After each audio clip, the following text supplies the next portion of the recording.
तो चलो इस क्वेश्चन में आपके सामने अल्मुना का डिकम्पोजिशन इक्वेशन दिया हुआ है और इस इक्वेशन का आपको डेल्टा जी दिया हुआ है और बोला गया है इस डिकम्पोजिशन को परफॉर्म करने के लिए आपको कितना पोटेंशियल डिफरेंस का नीड होगा। चूँकि डेल्टा जी इसका पॉजिटिव है तो प्रोसेस क्या होगा, नॉन स्पोनियस होगा।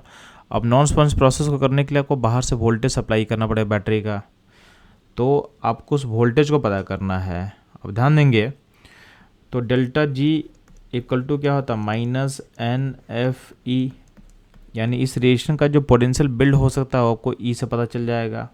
अब हमको पता है कि चूँकि डेल्टा जी पॉजिटिव है तो ई सेल क्या आएगा, ई सेल नेगेटिव आएगा। नेगेटिव पोटेंशियल का मतलब है कि ये खुद से ऑकर नहीं करेगा, तो जितना नेगेटिव पोटेंशियल होगा वो पोटेंशियल को बाहर से सप्लाई करना पड़ेगा, बाहर से हमको सप्लाई करना पड़ेगा ताकि प्रोसेस हो।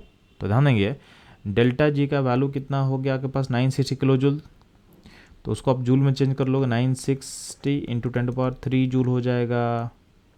बात समझ में आया। यहाँ पे -n हमको नहीं पता अभी, तो n को अभी होल्ड पे डालते हैं। f होता है फैराडे कांस्टेंट, होता है 96500। अब e जो है e आपका वैल्यू आपको निकालना है, e का वैल्यू आपको निकालना है। तो ध्यान देंगे यहाँ पे n पता करते हैं, तो आप देखो बैलेंस इक्वेशन पे आ जाओ। बैलेंस इक्वेशन में क्या है कि एल्युमिनियम का जो स्टेट है तो Al2O3 में आपके एल्युमिनियम का स्टेट क्या होता है +3, और ये +3 जो है कहाँ जा रहा है, एल्युमिनियम में जा रहा है जीरो स्टेट में। तो अब देखो कि इसमें कितना एल्युमिनियम है, तो ध्यान देंगे आपके पास एल्युमिना का नंबर 2/3 है, तो उसमें नेट आपका एल्युमिनियम का आइटम नंबर कितना हो जाएगा 4/3। तो 4/3 एल्युमिनियम पार्टिकल्स +3 स्टेट से कहाँ जा रहा है, +3 से जीरो स्टेट में जा रहा है। तो आप देख लो इसमें कितने इलेक्ट्रॉन का चेंज हो रहा है। तो ध्यान देंगे एक एल्युमिनियम में अल्टीमेटली कितने का चेंज होता है, 3 इलेक्ट्रॉन का।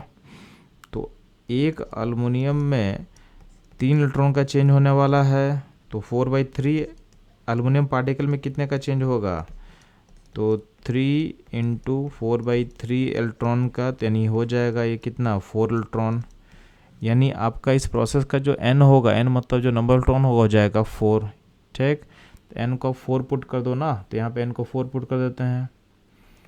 तो इस n को 4 पुट करने के बाद अल्टीमेट मेरे को e निकालना, तो e इक्वल टू क्या होगा, तो ऊपर हो जाएगा 960 और यहाँ पे इंटू 10⁻³ डिवाइडेड बाई 96500।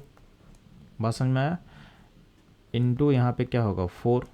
अब ध्यान देंगे यहाँ पे अगर नीचे वाले एक्सप्रेशन में अगर मान लेते हैं कि यहाँ से 2 जीरो ऊपर से काट लेते हैं हम लोग, तो क्या होगा ऊपर 960 होगा, इंटू क्या होगा इंटू 10 होगा, नीचे हो जाएगा 965 और नीचे 4 हो जाएगा। अब ध्यान देंगे थोड़ा सा, चूँकि आपका ऑप्शन क्या दूर दूर है, मतलब 4.5 है, 3 है, 5 है, 2.5 है, तो ये उतना क्लोज नहीं है, तो हम हल्का फुल्का अप्रोक्सीमेशन कर सकते हैं। तो 965 जो नीचे का जो वैल्यू है उसको आप अप्रोक्सीमेट कर लो 960। अगर ऐसा अप्रोक्सीमेट करोगे तो क्या होगा, ए और एक कैंसिल कर जाएगा, तो अल्टीमेटली क्या होगा 10/4 होगा। ठीक है, तो नियरली कितना हो जाएगा, ये हो जाएगा 2.5 वोल्ट। अब ये चूँकि यहाँ पे माइनस साइन था शुरू से, तो माइनस साइन आपको रखना है, यानी बैटरी का पोटेंशियल कितना आ रहा है -2.5 वोल्ट होगा।